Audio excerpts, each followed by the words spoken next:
सोचिए, दो ऐसे देश जिनके पास परमाणु शक्ति है और उनके बीच दशकों से एक ऐसा खुफिया युद्ध चल रहा है जिसके दांव बहुत ऊंचे हैं। और इस पूरे खुफिया युद्ध की नींव बस इस एक वाक्य पर टिकी है। ये वो सोच है जो भारत और पाकिस्तान की खुफिया एजेंसियों के बीच चल रही इस गुप्त लड़ाई को परिभाषित करती है। तो ये 1000 कट सिद्धांत है क्या आखिर? देखिए, ये कोई आमने सामने की लड़ाई नहीं है। इसका असली मकसद है किसी देश को एक बड़े युद्ध में हराने के बजाय उसे छोटे छोटे लगातार हमलों से, आतंकवाद और अंदरूनी कलह से धीरे धीरे अंदर से ही खोखला कर देना। अब ये जो खुफिया जंग शुरू हुई वो बिल्कुल भी बराबरी की नहीं थी। एक तरफ पाकिस्तान की आईएसआई को बहुत ही बड़ी बढ़त हासिल थी भारत की रॉ पर।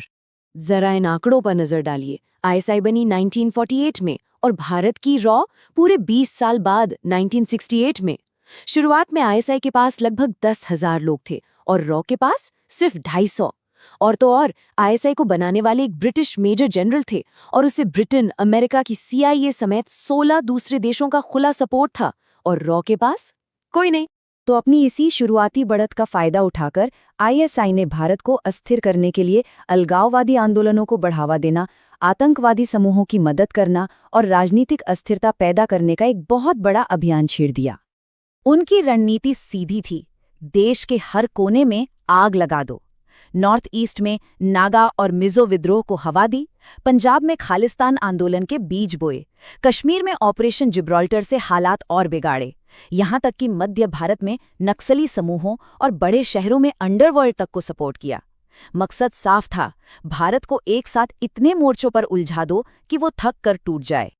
अब भारत के लिए हालात बहुत खराब थे। बार बार इंटेलिजेंस फेल हो रही थी, खासकर 1965 की जंग में। तब जाकर ये साफ हुआ कि नहीं, अब एक ऐसी समर्पित एजेंसी चाहिए ही चाहिए जो पाकिस्तान के इन हमलों का पहले से पता लगा सके और उन्हें रोक सके। और इसी ज़रूरत से 1968 में जन्म हुआ रिसर्च एंड एनालिसिस विंग यानी रॉ का।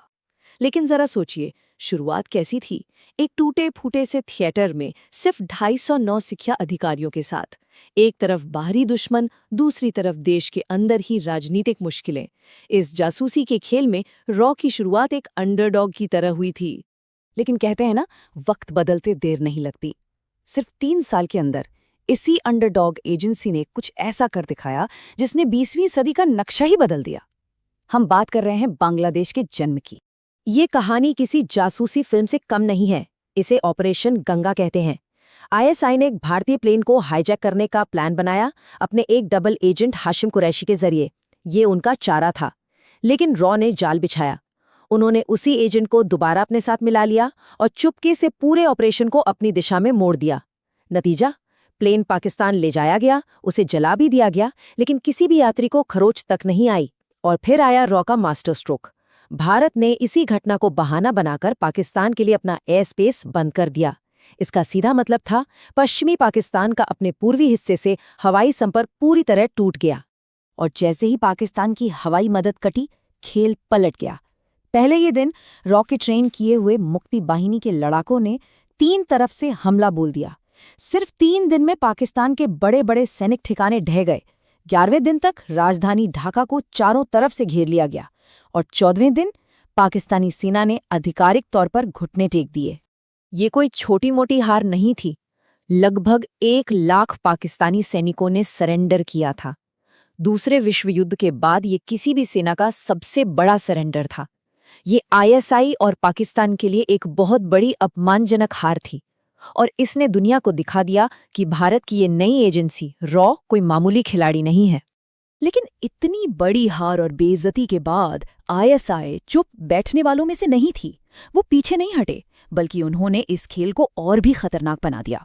और इस बार उन्होंने मदद ली दुनिया की सबसे ताकतवर इंटेलिजेंस एजेंसी अमेरिका की सीआईए की। अब उनका नया मकसद था भारत को पूरी तरह से अकेला कर देना, एक आग का घेरा बनाकर। कैसे? हर पड़ोसी देश को भारत का दुश्मन बनाकर। अफगानिस्तान में भारत विरोधी तालिबान को सत्ता में बिठाया, बांग्लादेश में तख्ता पलट करवाकर भारत समर्थक नेता की हत्या करवा दी, श्रीलंका में एलटीटीई जैसे अलगाववादी ग्रुप को सपोर्ट किया, नेपाल से लेकर म्यांमार और भूटान तक हर जगह भारत के खिलाफ काम कर रहे गुटों को बढ़ावा दिया। अब भारत चारों तरफ से दुश्मनों से घिर चुका था। ऐसे में रॉ ने इस आग के घेरे को तोड़ने के लिए एक के बाद एक कई साहसी काउंटर ऑपरेशंस किए। रॉ ने एक एक करके आईएसआई की पूरी बाजी पलट दी। उन्होंने इस आग के घेरे को दोस्ती के हार में बदल दिया, अफगानिस्तान में तालिबान विरोधी ताकतों का साथ दिया और सरकार का रुख बदल दिया।